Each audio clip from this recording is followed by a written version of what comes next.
একটা কথা কি জানো, আমি তোমারে অনেক ভালোবাসি, কিন্তু আফসোস তুমি আসলে বললে দিতে পারলে না। তুমি আমার ভালো মুখে মুখে চাইলে, কিন্তু বাস্তবে আমার ভালোই চাইলে না। আমি জোর করে চিন্তাই করে তোমার কাছ থেকে একটু ভালোবাসা চাইছি। তোমার কাছ থেকে যেটা পাইছি না, মনে করো চিন্তাই করার মতো অবস্থা।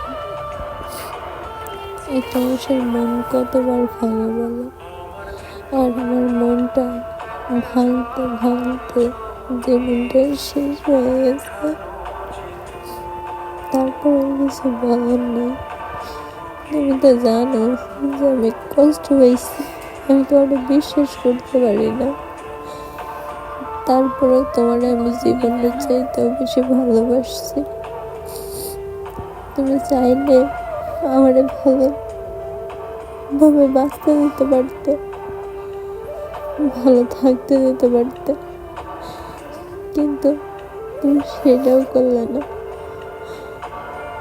আমি না এই মেসেজটা তোমার জন্য একটা মেসেজ লিখছি। 7 তারিখ 9 মাস 11 মাস 25 সালে আমি তোমার জীবন থেকে একেবারে যেদিন হারাই যাব, সেদিন মেসেজটা তোমার দিব। আমি জানি তোমার আফসোস হবে না, সব কিছু কেন আবার আমি যদি মরেও যাই, আমার লাস্টটা দেখেও তোমার আফসোস হবে না। কারণ কি জানো, তুমি আমার মন থেকে এক বিন্দু ভালোবাসো না। তুমি যদি আমার ভালোবাসতে, একটু হইলেও তুমি আমার জন্য ভাবতে। যাই হোক, সমস্যা না। তুমি অনেক ভালো থাকো, সুখে থাকো, আর কিছু না।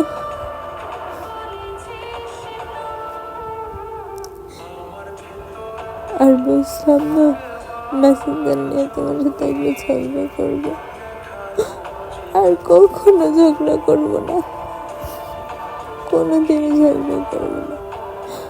আমি হয়তো বুঝতে পারিনি যে তুমি তোমার ফ্যামিলিকে এতটা ভালোবাসো। আমি সরি।